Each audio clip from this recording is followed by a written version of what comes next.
Halo pemirsa Adi TV dan Sobat UII, kita kembali untuk melanjutkan diskusi kita bersama dengan Pusat Studi Psikologi Islam Universitas Islam Indonesia, yang kali ini kita akan membahas soal istiza. Untuk itu kita lanjutkan kembali mungkin Bapak dan Ibu. Tadi kita sudah mendengarkan pendapat Pak Irwan mengenai masyarakat kita yang cenderung menormalisasi begitu ya Pak, untuk mencemooh agama terkait dengan hal-hal yang sensitif seperti itu. Nah kemudian untuk pandangan Bu Nadia mungkin bisa ditambahkan? Baik, ya. Selain tadi yang disampaikan oleh Pak Irwan begitu ya, terkait juga dengan pendidikan begitu. Nampaknya juga kalau saya melihat dari perspektif psikologi sosial begitu ya, bahwa masyarakat Indonesia pada umumnya kita termasuk kolektivistik ya. Kita sangat ingin sekali diakui oleh kelompok kita gitu ya, harmoni dengan kelompok kita, sehingga kadang mencari pengakuan juga dari kelompok kita. Nah, pengakuan yang seperti apakah yang kita kadang harapkan ya dari kelompok kita itu ya, apakah tadi misalnya kita dipandang lucu, dipandang kadang dengan mungkin keren begitu ya, namun nampaknya memang mendefinisikan lucu dan keren itu tentu harus ada batasan yang beretika begitu ya, namanya seperti beretika dan juga sesuai dengan yang disyariatkan gitu ya. Nah jadi sehingga barangkali gitu ya, ketika kita sedang berkumpul dengan kelompok kita gitu ya, ada keinginan untuk bisa diterima oleh kelompok kita, selaras dengan kelompok kita, sehingga instrumen ataupun cara-cara kita untuk bisa diterima adalah mungkin melalui dengan memiliki humor tadi Pak ya, jenaka. Namun jenaka itu tentu seperti halnya semua aspek dalam kehidupan itu saya sangat meyakini bahwa semuanya ada batas-batasannya gitu ya, sebagaimana yang disebutkan dalam Al-Quran juga bahwa kita tidak boleh melampaui batas-batas, ada batas-batas yang tidak boleh dilampaui begitu. Nah sehingga saya nampaknya dengan hal itu kita perlu memperhatikan batas-batas syariah dan juga etika dalam bersenda gurau begitu. Melihat pandangan Bapak dan Ibu ya terkait dengan pendidikan masyarakat kita, kemudian juga ada mungkin semacam ini ya Bu, konformitas gitu, ingin diterima juga, jadi pendekatannya humor gitu ya Bu. Mungkin karena berlebihan jadinya ya seperti itu yang terjadi. Betul. Kalau untuk faktor-faktor di masyarakat ini Bu, mungkin yang bisa diberikan gambaran lagi terkait dengan perbedaan dan tantangannya gitu ya, karena memiliki kondisi masyarakat seperti ini, tantangannya mungkin sebagai dosen, mungkin ya bisa dari perspektif sebagai dosen ataupun sebagai penggiat psikologi Islam gitu Bu, itu seperti apa mungkin Bapak dan Ibu? Tantangan menghadapi istiza ini? Iya betul. Oke, tantangannya sekarang memang lebih menantang ya, dikarenakan kita sebagai pendidik begitu ya, kita harus lebih cepat reach out kepada masyarakat untuk mengedukasi bagaimana istiza ini potensial sangat merugikan gitu ya, tidak hanya untuk akidah kita diri sendiri, tapi juga untuk masyarakat dengan cepatnya arus informasi yang beredar begitu. Tantangannya adalah lebih pada pembelajaran sosial yang lebih cepat bisa ditangkap oleh masyarakat melalui kemajuan teknologi dan mudahnya akses informasi tersebut. Menurut saya itu dibandingkan dengan kita yang kita menyampaikan. Namun saya rasa itu juga bisa kita atasi ya Pak, dengan kita memanfaatkan wadah-wadah seperti ini melalui komunikasi massa untuk mengedukasi seperti ini, untuk mengedukasi bahwa istiza ataupun fenomena yang lainnya, isu-isu yang lainnya itu harus kita hentikan begitu. Ya saya kira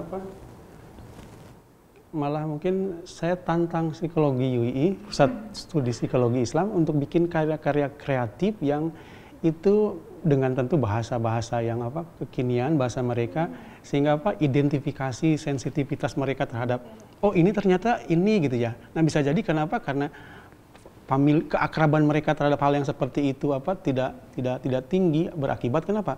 Mereka tanpa sadar merasa itu sesuatu yang wajar dan lain sebagainya. Jadi bikin video pakai YouTube, bikin leaflet, pamflet macam-macam, saya kira mana Pak Ketuanya, kita ini ya kita tantang supaya apa, bikin apa, bukti konkret kita, kepedulian kita itu ya dengan bikin karya, bikin ini supaya apa, ya supaya benar-benar apa, ya nanti apa namanya, Lebih menarik ya. subscribernya jadi. Tapi tujuannya bukan itu, tapi supaya apa, orang semakin peka bahwa hal-hal yang seperti ini itu apa, perlu kita hindari. Tentu saja alasannya harus karena Allah. Karena kalau alasannya supaya dikenal sebagai orang yang tidak istiza, maka apa, ya cuma itu saja yang kita dapatkan. Ya, saya kira itu. Ayo, mumpung ada teknologi, ada ADTV ini, ya kita bisa ini apa, tentu disepakati ya, maksudnya apa, sampai apa, mungkin itu. Jadi apa, kita bisa bikin hal yang seperti itu lebih masif kan dengan bantuan teknologi itu. Ya.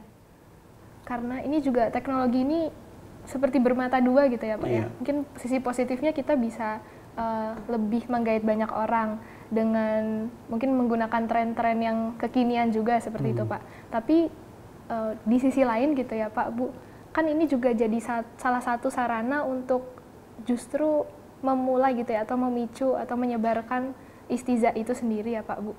Nah, mungkin kalau boleh diceritakan atau dijelaskan menurut pandangan Bapak dan Ibu terkait dengan teknologi yang justru digunakan sebaliknya seperti itu, yang justru dampaknya jadi negatif gitu ya Pak Bu.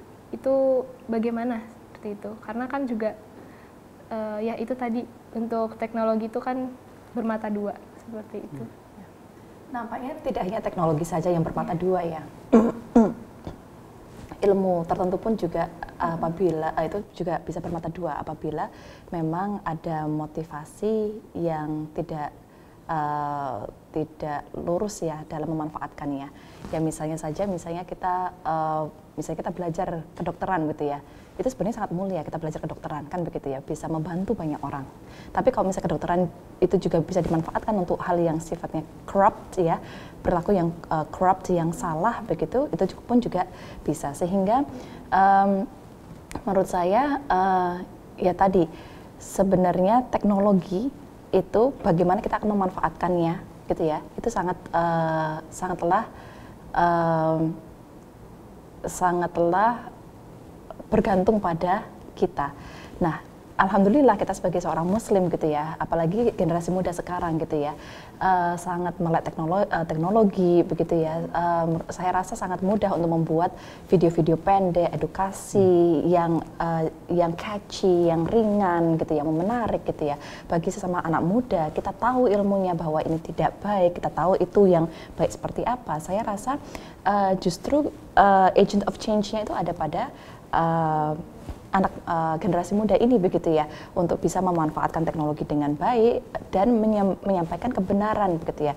Tentu mungkin kalau dalam komunikasi kita memahami bahwa kita harus tahu siapakah audiens kita agar lebih efektif, maka kita harus mengemasnya dengan cara seperti yang diinginkan oleh audiens kita. Namun tentu tetap dengan niat yang tadi ya Pak ya, niat berpegang teguh pada prinsip bahwa ini semua dalam rangka menyampaikan kebenaran karena Allah tadi itu.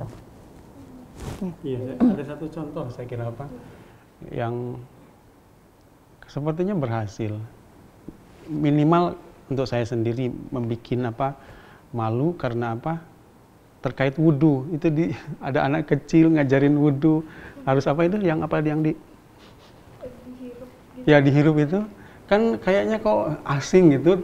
Sekarang tapi dengan lucunya, dengan bahasa dia kan orang-orang dewasa menjadi oh gitu ya, dan sebagainya. Artinya ketika kita ingin mensosialisasikan konsep ini, maka tentu dengan bahasa kaumnya, bahasa siapa yang akan didekati kan itu yang akan ini.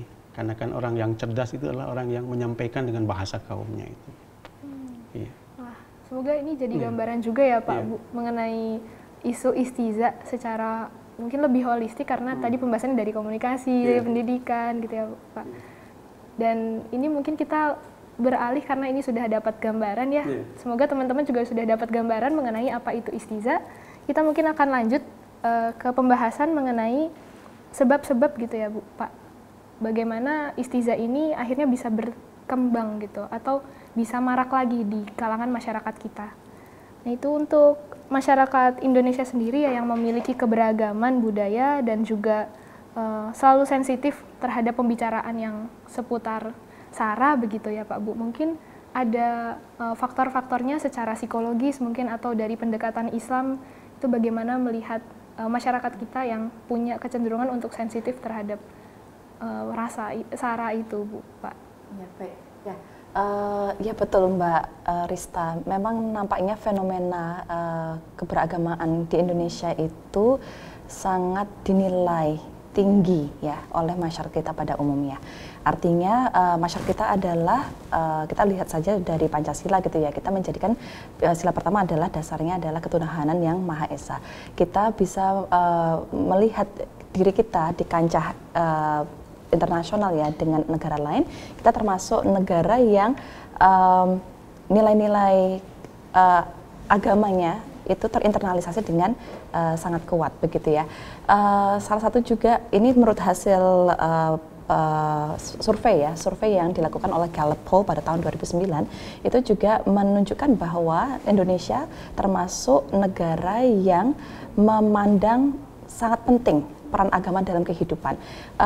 Hal ini senada itu bersamaan dengan beberapa negara yang lainnya seperti Sri Lanka, Bangladesh, Malawi, Yaman. Itu yang 99% orang Indonesia itu menganggap penting sekali agama.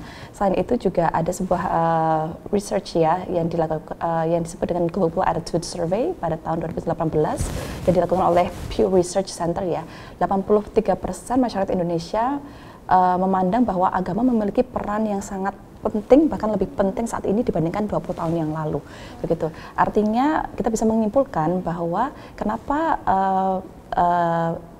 isu agama itu menjadi sangat penting di Indonesia karena ini tidak hanya terkait dengan kita menilai tinggi agama itu, tapi juga agama itu adalah bagian daripada identitas kita.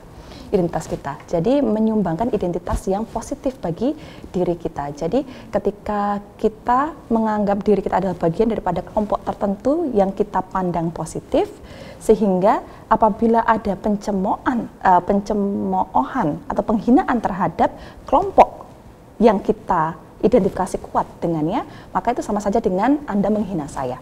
Jadi Anda menghina agama saya sama saja dengan Anda menghina saya. Itu. Jadi itu penjelasannya kalau dari psikologi sosial ya, gitu, bahwa individu akan mengembangkan identitasnya kita begitu.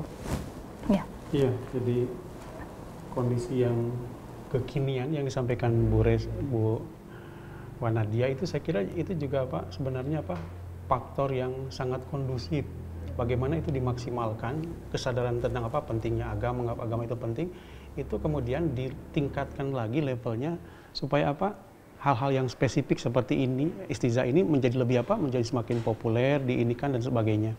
Artinya itu kita maksimalkan. Nah, dalam sekecil apapun media, sekecil apapun kegiatan, saya kira itu akan sangat bermanfaat lah daripada kan di situ kita sebagai orang yang amar ma'ruf nahi mungkar gitu ya. Nah, kan orang seneng kalau ngajak kebaikan, tapi untuk mengatakan mencegah itu kan dia merasa menjadi tidak bagian dari kelompok, sehingga dia merasa nah nanti saya beda sama kelompok sendiri. Nah, padahal di situ juga peran penting seseorang atau sebagai seorang katakanlah bagian dari kelompok untuk ya ketika semua homogennya kebetulan keliru misalkan kan, maka perlulah di situ mumpung tadi ada kondisi objektif hasil Pew Research Center itu menunjukkan bahwa agama itu menjadi hal yang memang penting bagi di kita itu.